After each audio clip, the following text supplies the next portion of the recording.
네.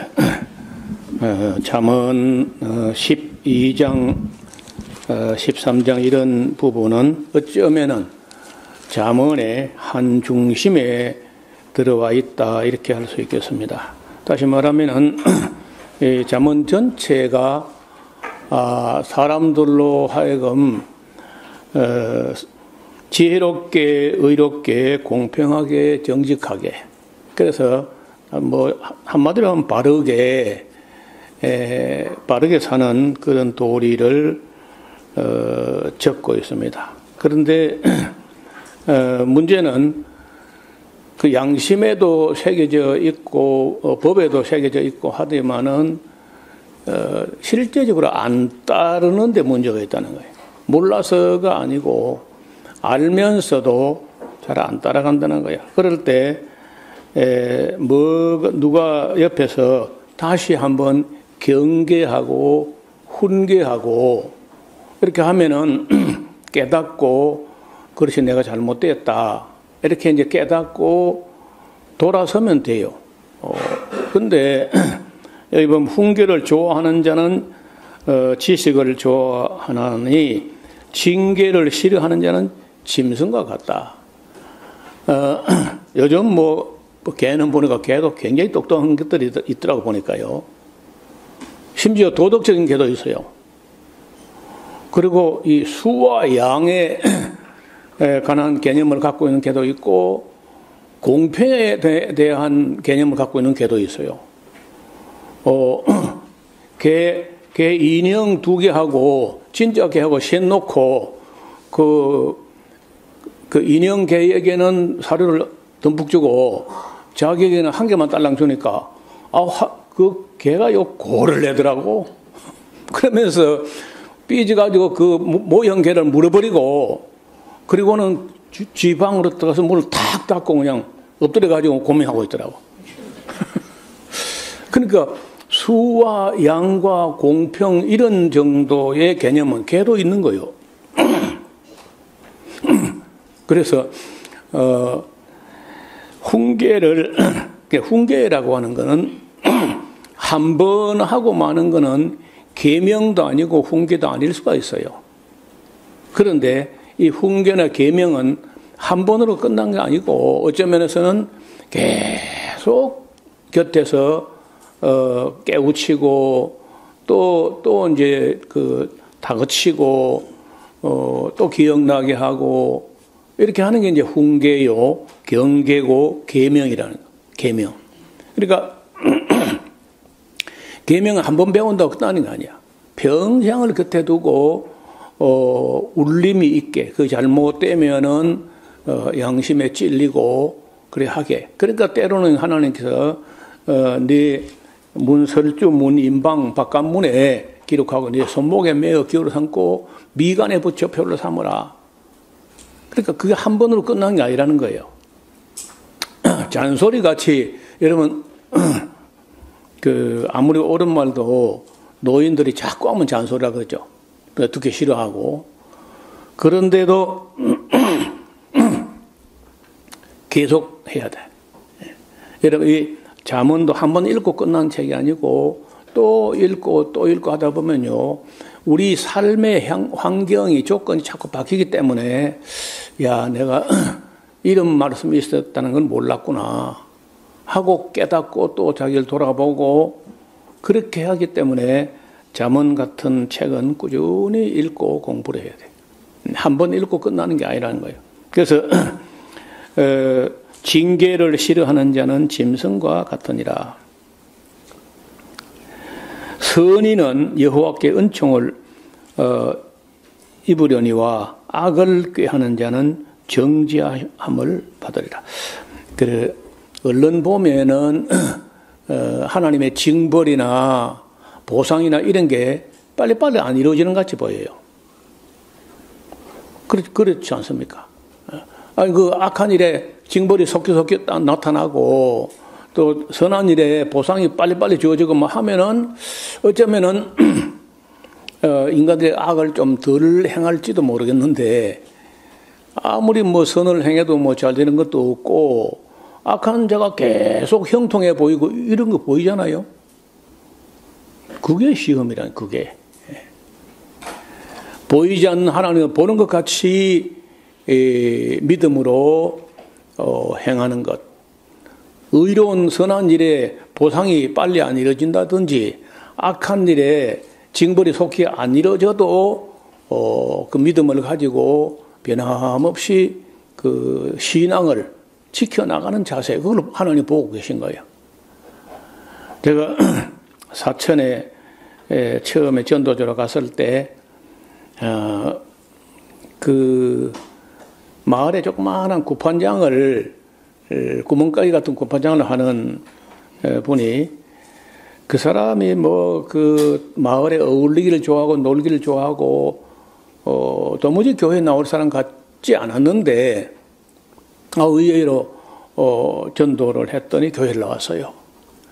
그러니까 자기가 혼자 나오니까 조금 외롭고 조금 이제 마을에서 주저주저하고 하니까 그 마을에서 교편을 잡고 있는 분의 부인이 그래도 이제 말빨이 좀 서고 선생님 부인이다 해가지고 그 사람이 나오면은 많은 사람이 감동을 받고 따라 나올 텐데 하는 생각이 있는 거야. 그래서 자기가 혼자 나온 것이 외롭기도 하고 또 그 사람이 나오면은 또 전도가 좀 안 되겠나 이래가지고 그 교편 잡는 분의 부인을 전도했더니 입금도 안 들어가는 거야. 손톱도 안 들어가. 그래서 이 사람 전도하다가 화가 났어. 그래가지고 하는 말이, 저런 못된 거는 하늘에서 벼락을 팍 때리면 금방 사람들이 돌아올 텐데, 그런 얘기를 하는 거예요. 여러분, 우리가 이에는 이, 눈에는 눈, 그런 말 하잖아요. 성경에도 그런 말이 있고 이제 하니까, 중동에는 지금도 그래, 중동에 그런 말이 나오니까, 인도의 간디 같은 분은 말하기를요, 그러면 천지가 다 장님만 있을 거다. 이 애는 이 눈에는 눈 했으면 다 장님 됐지, 누가 눈 뜨고 다니겠나. 간디 같은 분은 영국서 기독교 세계라고 영국서 유학을 했던 분인데도 기독교가 하는 게 다 옳지 않은 것 같다. 그리고 영국서 유학을 하고도 영국 기독교인들이 하는 거 보니까 인도를 지배하고 벵골만 해서 마약을 아펜을 재배해가지고 그걸 갖다 중국에 팔아먹고 하는 이 기독교인들이 악한 걸 본 거예요. 그러니까 그 영국에서 공부하고도 그 간디가 기독교를 안 믿었어. 성경에는 좋은 말도 있지만은 하면서 자기는 끝까지 힌두교인으로 남았다고요. 그러니까 자칫하게 되면 우리가 이 기독교라고 하면서도 하나님 말씀이나 잠언이나 이런 징계나 경계의 말씀을 삶에 실천하지 않는 그런 모습을 보이니까 전도가 안 되는 거예요.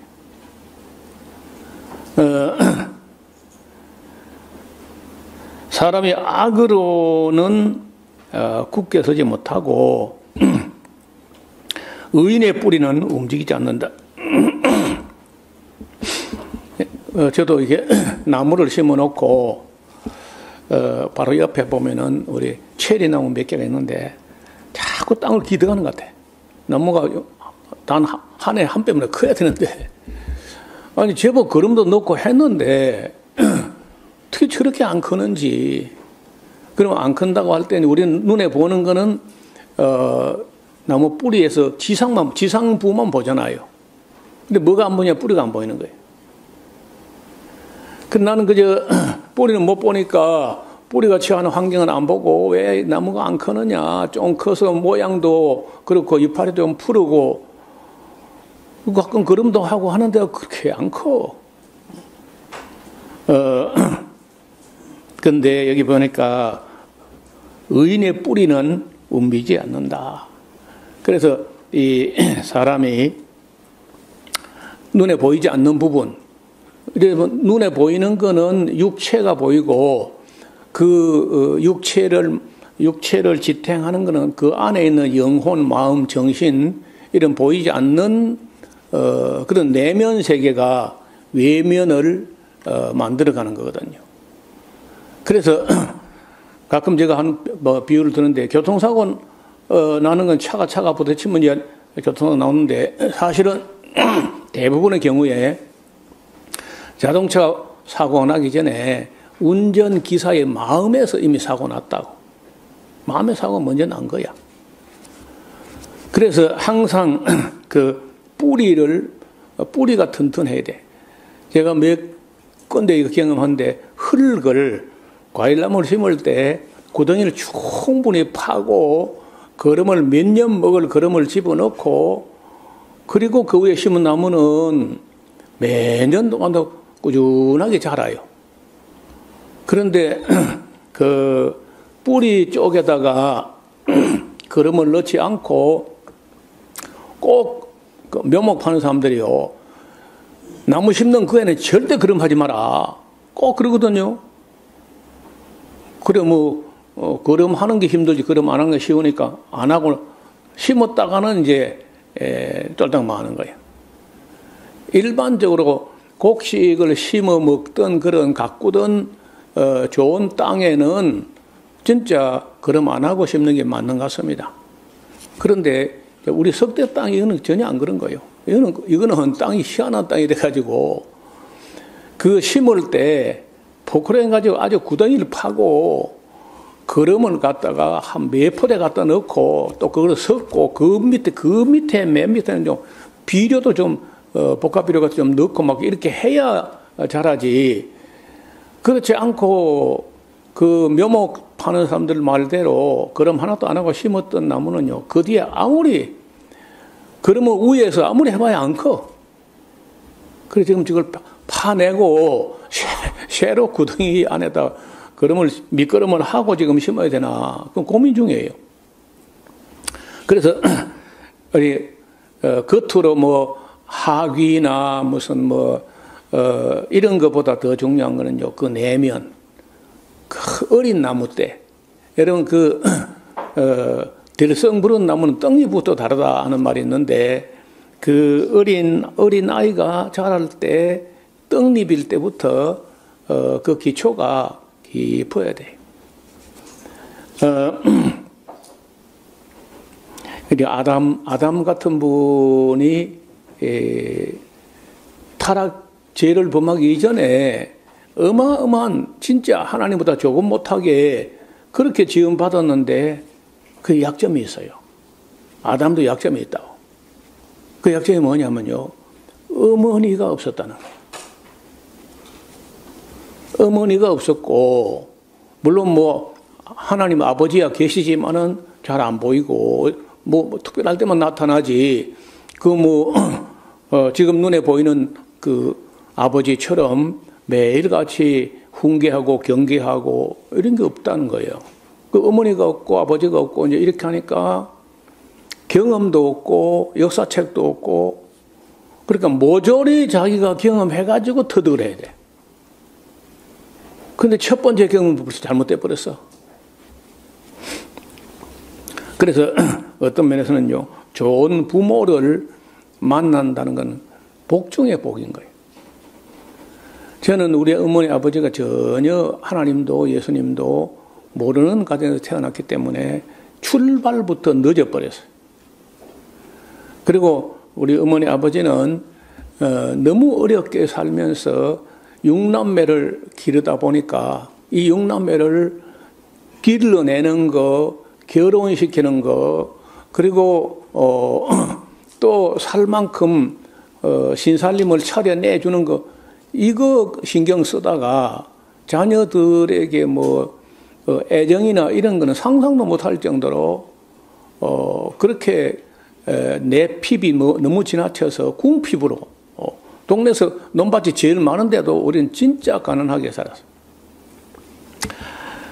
여러분, 그래도 우리 아버지 어머니가 참 지금은 고마운 것은 진짜 정직하게 살고 땀 흘려 살고 열심히 살았어요. 동네에서 일을 제일 많이 했으니까. 그리고 제일 아끼고 제일 일을 많이 하고 제일 아끼고 그래서 우리가 안 굶어 죽기도 하고 우리 어머니 아버지는 그래서 다 자녀들을 결혼시키고 그렇게 또 최소한도 집을 지어주고 논을 서마지기 정도, 600평 정도 이렇게 딱 그래 분정해주고 내 분깃이라는 게 있었다니까요. 내 동생까지도. 그러니까 근데 지금 생각하니까 아버지 어머니 치고는 얼마나 걱정을 많이 했을까. 그래서 그 내핍이나 궁핍에 대해서 원망보다는 그때 제가 그걸 배운 거예요. 어렵게 돈이 있어도 펑펑 쓰지 않고 정말 아끼고 사는 모습을 제가 너무너무 잘 봤고, 또 우리 큰형님은 나보다 14살 위인데 일을 하는 걸 두고 말하면은 나는 나만 일 때서는 우리 큰형님만큼 일하는 사람 없다고 봐요.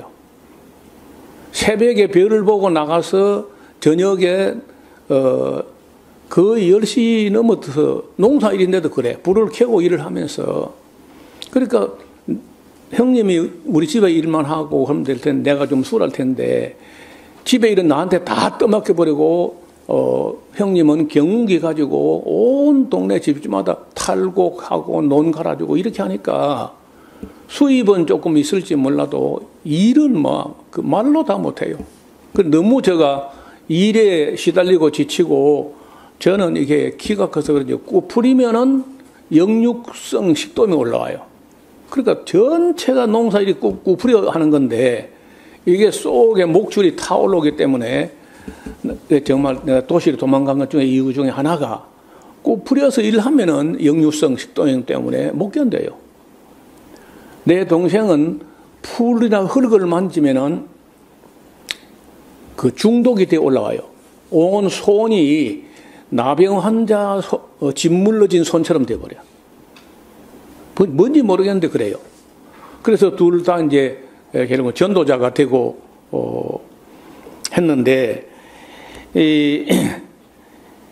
여러분 그 의인의 뿌리, 그 마음 속에서 그 의로운 훈련을 계속 받고 경계와 훈계를 배운 사람들은 움직이지 않고 흔들리지 않는다는 거예요. 4절 어질고 착한 여인은 그 지아비의 면류관이나 욕을 끼치는 여인은 그 지아비로 뼈가 썩은 같게 한다. 남자들 입장에서 그래요. 아내가 참 잘해주면 참 좋겠는데 아내가 그거 못 되면요 그거 참 어렵습니다. 그거 뭐 때리면 죽어버릴 거지. 놔두면 지못 때리지. 그래서 아내가 그 욕을 끼치고 하면은 남편의 뼈가 썩는다. 의인의 생각은 공직, 공평하고 정직하여도 악인의 도모는 계휼이니라. 악인의 말은 사람을 엿보아 피를 흘리자 이런 거거든요. 정직한 자의 입은 사람을 구원한다. 악인은 엎드러지면 소멸되려니와 의인의 집은 서 있게 된다. 사람은 그 지혜대로 칭찬을 받으려니와 마음이 패려하다. 어려운 말이죠. 패려하다는 말을 개정판은 뭐라고 되어 있나요? 예, 그 맞는 말이에요. 예, 구부러졌다. 이 히브리어로 아바라고 하는 말은 아와 하는 말은 사곡하다. 마음이 꼬부라졌어. 옛날에 크로스웨이라고 하는 성경 공부를 할 때 죄를 그림화해서 도식화 하는데 화살표가 요렇게 나오다가 요리 꼬부라지가 돌아오는 거예요. 그 꼬부라진 양심은 어떻게 하느냐. 남을 위하는 척 하는데 결국은 자기 이익을 챙기는 거예요. 그게 죄성이라는 거예요. 근데 그 호주에서 만들어진 그 교재인데 죄를 참 멋지게 표현했다. 남을 위하는 척 하는데 결국은 자기 실속을 챙기는 거예요. 그게 죄성이라는 거예요. 죄성.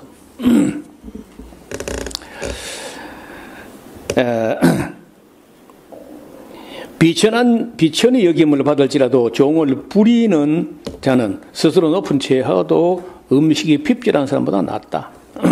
그러니까 미련하거나 게을러 가지고 가난한 거는 그건 절대 자랑이 아니야. 의인은 그 육축의 생명이라도 돌보나 악인의 긍휼은 잔인한 것밖에 없다. 이런 펄벅이라고 하는 여사가 중국에서 선교사 딸로 살면서 그 대지라고 하는 그 노벨 문학상을 받은 대작을 썼잖아요. 근데 이분이 어떻게 하다가 한국을 알고 싶어서 한국을 와가지고 경주를 갔다는 거예요.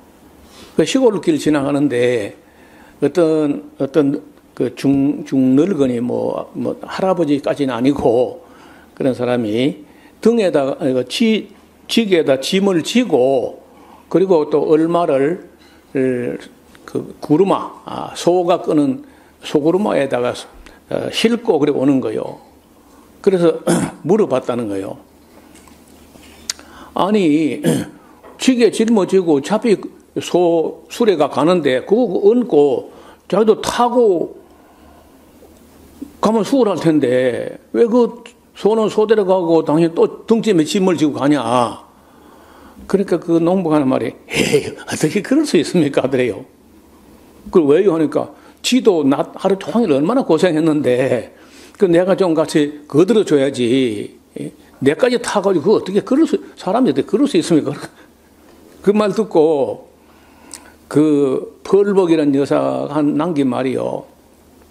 한국 사람은 더 알아볼 게 없다는 거예요. 끝났다는 거예요.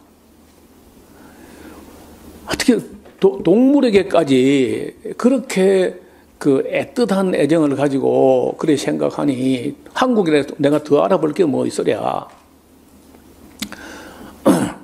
그리고 이제 가는데 시골 그 길을 지나가는데 가물을 따고 군데 가지마다 다 안 따고 몇 개 남아 있는데 높은 데도 있지만은 그 뭐 충분히 손 닿은 데도 들어 남아 있더라는 거예요.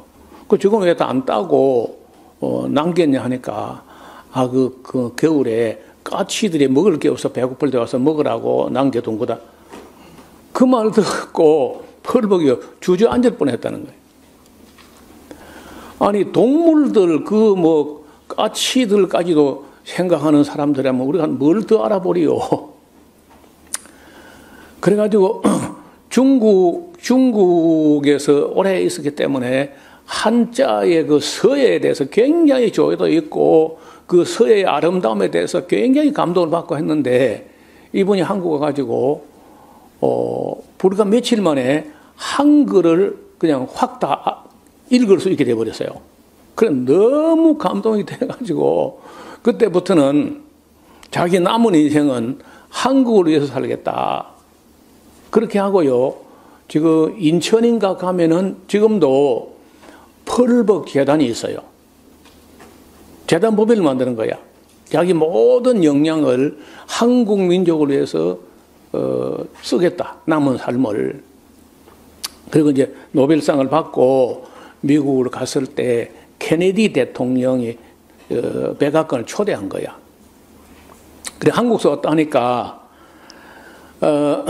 그 한국 그 말이야 그 한국 아주 귀찮아하면서 괜히 우리가 그 독립을 시켜가지고 말이야 다시 일본에 위탁해버릴까 싶더라.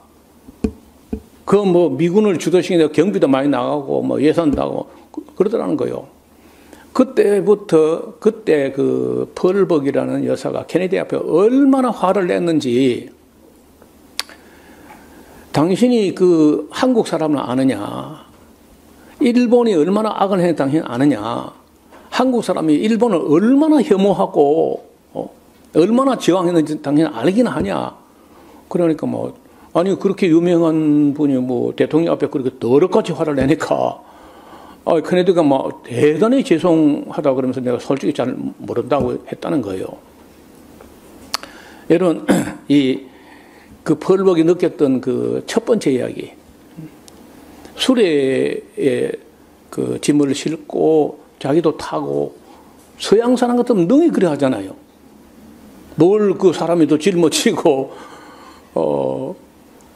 그런데 에이 어떻게 그럴 수 있습니까 하는 그 한 말이 그 펄벅의 머리에 확 박혀 일생 잊지 못했다는 거예요.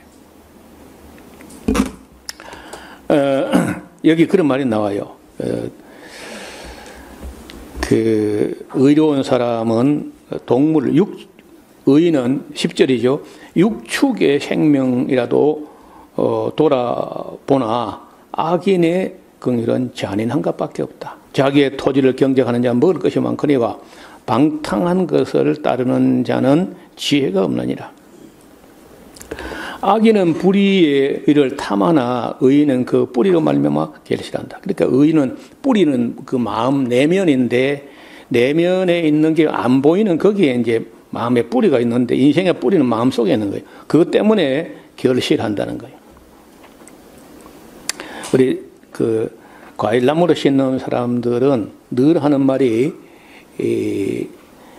그 나무 수형이 안정됐다 그런 말이에요. 그게 뭐냐면은 그 위에 있는 틀이 나무하고 밑에 있는 뿌리 루트 그러니까 루트라는 그 R하고 위에 트리의 T 그걸 TRB라 그래. TRB 비율.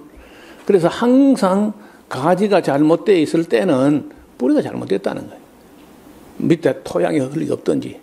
그래서 우리가 그 외형으로 외적으로 나타나는 행위나 말이나 이런 게 잘못될 때는 그 마음 뿌리가 되는 마음이 잘못됐다 이런 거. 그래서 그 마음의 뿌리로 말미암아서 결실한다. 악인의 입술은 허물로 인하여 거물에 걸려도 의인은 환난에서 벗어나게 된다. 사람은 입의 열매로 인하여 복록에 족하게 되고 그 손에 행하는 대로 받는다. 제가 오늘 주보에 보면은 뒷면에다가 그 탈무드 유대인들의 잠언, 유대인들의 속담 같은 걸 가끔 제가 이제 아는 데까지 소개를 하는데 그런 말이요. 물고기는 입으로 낚인다 그런 말이 있어요. 입을 잘못 놀려가지고 입을 탐하거나 뭘 갖다가 아무거나 함부로 주워 먹다가 낚시에 들어온 물고기를 먹는다는 건데 우리도 자칫하면 입으로 엮여요. 입으로 낚인다는 거. 말 때문에 말로 망하고 또 말로 천냥빚도 말로 갑니다 그 말이죠. 이 말 입을 조심하지 않은 사람은 어딘가 걸려 들고 만다는 얘기입니다. 14절 사람은 입의 열매로 복록에 족하며 그 소원에 행하는 대로 자기가 받는다. 미련한 자는 자기 행위를 바른 줄로 여기나 지혜로운 자는 권하고 충고하는 것을 받아들인다는 거예요. 미련한 자는 분노를 당장에 나타내어도 슬기로운 자는 좀 부끄러워도 참고 들어본다는 거예요. 진리를 말하는 자는 의를 나타내어도 거짓 정의는 계율을 말하고 있다. 자, 어떤 사람은 또 말하는 게 꼭 칼로 찌른같이 함부로 말하거니와 지혜로운 자의 혀는 양약 같으니라. 그러니까 어떤 사람은 말로 사람을 찔러서 마음에 상처를 내는가 하면은 어떤 사람은 그 사람의 혀는 상처난 마음을 치유하는 양약과 같다. 진실한 입술은 영원히 보존되거니와 거짓 혀는 눈 깜짝일 동안만 있을 뿐이라. 악을 꾀하는 자의 마음에는 계율이 있고 화평을 논하는 자에게는 희락이 있느니라. 의인에게는 아무 재앙도 임하지 아니하려니와 악인에게는 화를 당하고 또 재앙을 당하고 하는 게 가득하게 된다. 거짓 입술은 여호와께 미움을 받아도 진실이 행하는 자는 그의 기뻐하심을 받는다. 슬기로운 자는 지식을 감추어 두어도 미련한 자는 미련한 걸 계속 쏟아낸다는 거예요. 부지런한 자의 손은 사람을 다스리게 되어도 게으른 자는 결국 남의 부림을 받고 만다. 근심이 사람의 마음에 있으면 번뇌케 하나 선한 말은 그것을 즐겁게 한다. 사실 우리가 보면은 그 어려운 부정적인 어떤 불행이나 이런 염려나 근심을 습관적으로 극대화하는 사람이 많아요. 별거 아닌데 큰일 났다고 한다든지 별거 아닌데 살림 다 살았다고 한다든지 막 이런 사람이 있어요. 제가 원직 교회를 섬길 때 부인이 그래 교회도 나오고 남편은 교회를 안 나오고 이제 아들도 나오고 그런데 그 부인은요, 온 세상 염려를 혼자 다 담당할 것 같아. 그래도 뭐 내가 신방을 가면요, 오늘 또 무슨 또 걱정거리를 듣게 되는가. 번번이 가면은 살림 다 살았다 그러고 큰일 났다 그러고 막 내가 볼 때 별것도 아닌데 그래요. 그런데 문제가 있어요. 그 뒤에 한참 두고 보니까 그 집이 그냥 망해버린 거예요. 자꾸 염려하고 자꾸 근심하고 하던 게 자꾸 자기 말한 대로 되는 거야. 자기 인생은요, 큰 배가 조그마한 키를 가지고 방향 트는 대로 그 배가 가는 것처럼 사람의 입과 혀가 말하는 대로 가는 수가 많아요. 우리 고향에 뭐 가끔 이야기한 것 같기도 한데 못 들어본 데 있을 거라. 나하고 동갑내기에 친구가 있었는데 그 어머니가 문제야. 그 어머니는 욕을 하는데 그 대상에 가림이 없어요. 대상에 대해서 욕하는 대상에 대해서는 누구 가리지 않고 닥치는 대로 욕을. 그래서 이제 그분은 보통 이제 시골에는 이름은 잘 몰라도 그가 어디서 시집을 왔는가 그걸 대코라 해요. 대코. 그래서 뭐 석대댁이다, 단성댁이다, 뭐 이런 식으로 하거든요. 근데 그분은 대코도 안 불러. 이름도 안 부르고 대코도 안 부르고 뭘 부르냐? 욕쟁이라는 거예요. 욕을 그렇게 많이 해요. 독하게 하고. 고개 아래 넘어가면 남촌이라는 동네가 있어요. 남촌에 옛날에 이 근방 그러니까 2000년 1999년 98년 99년 2000년 그 어간에 그 밥집이 있었거든요. 그때는 이 동네 땅을 사가지고 이런저런 공사를 하는 사람들 전부 점심시간에 거기에 밥을 먹으러 가요. 키가 자그마한 분이 밥을 하는데 그 양은솥 큰 솥에다가 장작불을 떼가지고 약간의 누룽지가 누를 만큼 진짜 밥을 맛있게 해요. 근데 역시 밥은 많이 한 밥이 맛있는데 그 집에요 반찬도 개운하기도 하지만은 밥을 그렇게 맛있게 하는데 더 개운한 거 있어. 더 개운한 게 뭐냐? 욕이야. 그 부인의 욕은요 반찬 필요 없어. 그 양만 충분히 밥 다 먹어. 얼마나 욕설을 독하게 하는지 그 욕자의 아줌마랑. 그러니까 뭐 하여간 죄송합니다. 10원짜리 100원짜리는 뭐 애사고 어떻게 그렇게 하는지. 근데 그러면 잘 안 돼요. 그 욕 먹고 좋아하는 사람도 있어요. 그러니까 자기 집에 지금 밥 먹으러 손님이 왔는데 그렇게 욕을 퍼부어 그냥 뭐 좀 김치 좀 더 달라고 했다가는요 김치는 별로 안 나오고 여기 나와. 여기 한 접시 나온다고. 그래도 그냥 저 사람은 그냥 온 그런 거야. 뭐 그리고 그 손님이 안 끊어지고 계속 오고 우리도 뭐 딴 데 갈 데가 없으니까 이제 그 집을 갔는데요. 여러분 제가 알아본 대로는요 욕이 가장 독한 나라가 한국이라. 다른 나라는요 특히 가까운 일본이요 우리가 볼 때 욕을 많이 할 것 같은데 없어요. 욕이라는 언어 자체가 없어요. 일본이. 그런데 한국 사람들은 언어가 하나 발달해가지고 욕 언어가 세계적으로 아마 앞으로 K 욕설이 나올 거라. 대단한 민족이거든요. 근데 내가 그 중에 무시무시한 그 욕하는 사람들을 마산서 하나 봤고 여기서도 봤고 우리 고향 수철에서도 봤고 이제 그런 욕하는 사람들이 있는 거예요. 절대 잘 되지 않습니다. 그 욕을 하는 사람들은 그 욕이 곧 저주인데 대부분 그 욕한 대상이 저주 받을만 하면 저주가 임하겠지만은 안 하면 자기에게 돌아온다고 성경에 그렇게 돼 있어요. 자기로 그 욕이 돌아온다. 그럼 모름지기 말을 부드럽게 하고 착하게 선하게 그렇게 해야 돼요. 예수 믿는 사람들이 제일 먼저 어디부터 할례를 받느냐면요, 입술에 할례를 받는다는 거예요. 이사야에서도 그런 말이 있어요. 그 로뎀나무 숯불로 가지고 입술에 할례를 받아야 된다. 하여간 제가 처음 믿었을 때 저도 뭐 남들 하는 비슷한 욕도 들어하고 하다가 예수 믿고 나서 딱 달라지는 게 입에서 욕이 떠나는 거예요.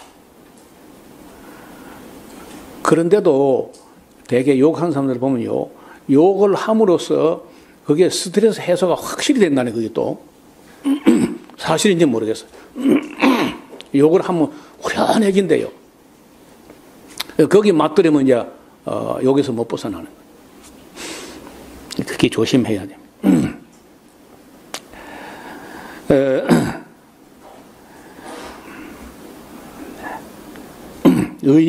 26절입니다. 의인은 그 이웃의 인도자가 되나 악인의 소행은 자기를 미혹하게 하느니라. 게으른 자는 그 잡은 것도 사냥하지 아니하나니 사람의 부귀라고 하는 것은 부지런함에 있다. 우리 중국 사람들의 속담인데 소부는 유근이요 대부는 유천이다 그런 말이 있는데 작은 부자는 손만 부지런하면은 작은 부자는 된다는 거예요.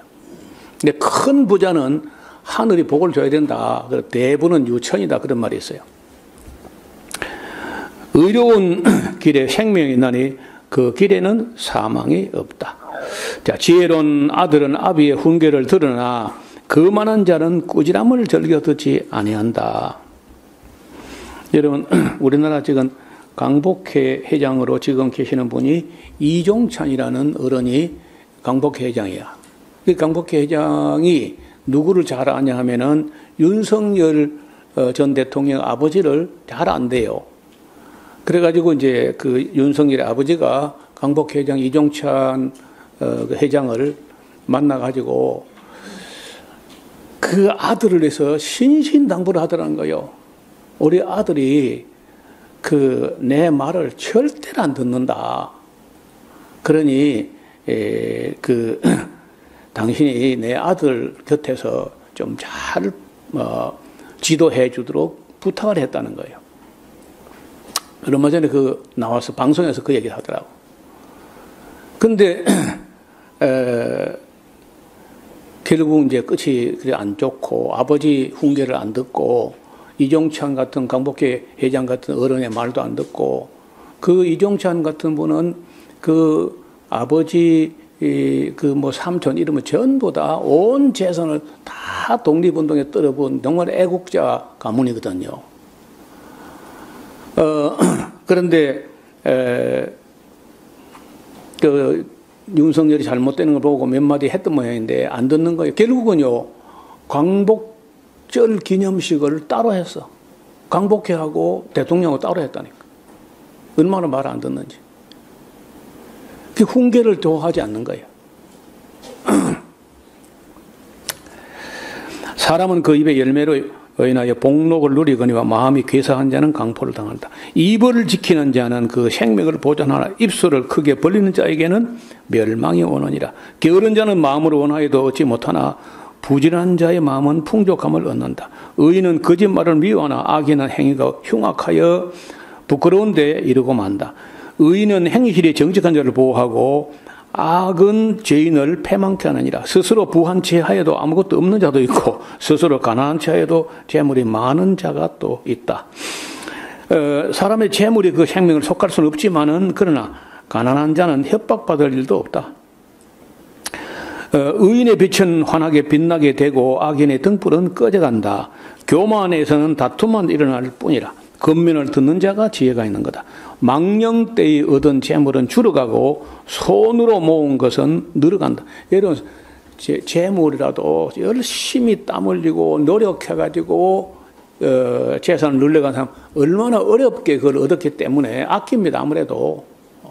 그래서 그건 늘어가는 거예요. 그런데 너무 쉽게 한탕주의로 이런 식으로 그런 돈을 버는 사람은요, 망령 때 얻은 재물은 그런 또 순식간에 날아가요. 그래서 지금까지 타짜와 같이 노름을 해가지고 하룻밤에 1억, 2억을 딴 사람들 치고 잘 사는 사람 없어요. 다 날아가 버리는 전부 다. 소망이 더디게 이루어지면 마음을 상하게 하나니 소원이 이루어진 것은 곧 생명나무라. 여러분, 우리가 하나씩 살아가다가 하나씩 그 원하고 바라던 것이 이루어지는 그런 기쁨이 또 있어야 사람이 좀 살죠.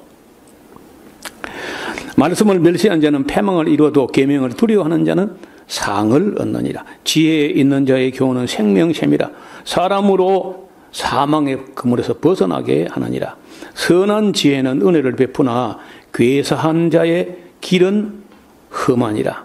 무릇 슬기로운 자는 지식으로 행하여도 미련한 자는 자기의 미련한 것을 나타낸다. 악한 사자는 재앙에 빠져도 충성된 사신은 양약이 되느니라. 훈계를 저버리는 자에게는 궁핍과 수욕이 이르거니와 경계를 지키는 자는 존귀 영광을 얻는다. 소원을 성취하면 마음에 달아도 미련한 자는 악에서 떠나기를 싫어해요. 지혜로운 자와 동행하면 지혜를 얻고 미련한 자와 사귀면 해를 받게 된다. 재앙은 죄인을 따르게 되고 선한 보응은 의인에게 따라오게 된다. 선인은 그 산업을 자손에게 끼쳐도 죄인의 재물은 의인을 위하여 저축하는 것밖에 아무것도 아니다. 가난한 자는 밭을 경작함으로 양식이 가난한 자는 말이 좀 어렵죠. 밭을 경작함으로 양식이 많아지는데 혹 불의로 인하여 가산을 탕폐하는 자가 있다. 그러니까 밭을 성실하게 경작해야 그래서 이제 양식이 많아지는데 어떤 사람은요 그 가산을 탕진하고 그리고 폐가 망신하고 그렇게 되는 수가 있다. 24절 초달 해초리를 가지고 닥달하는 걸 초달이라 그래요. 초달을 참아 못하는 자는 그 자식을 미워하는 꼴이 된다. 자식을 사랑하는 자는 근실이 징계하느니라. 제가 그 첫 아기를 낳고 교회를 갔는데 이 말씀을 참 일찍 봤어요. 저는 또 우리 아버지한테 한 대도 안 맞아봤어요.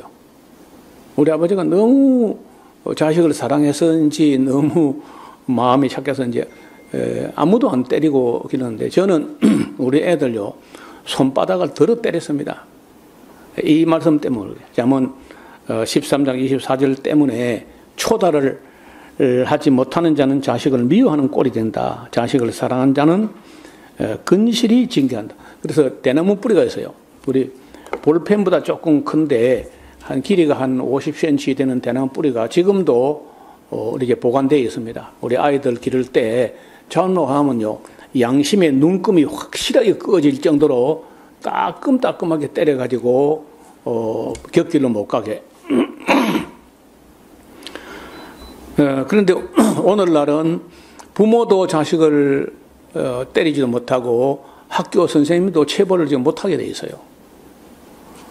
그렇게 했더니 교권이 무너지면서 애들을 예사로 선생님을 주고 패고 놀리고 많은 선생님들이요 자살을 생각할 정도로 그게 광단이 무너지고 교권이 흔들리고 물론 어린이의 인권도 필요하지만 교권도 필요한데 너무 끔찍해요.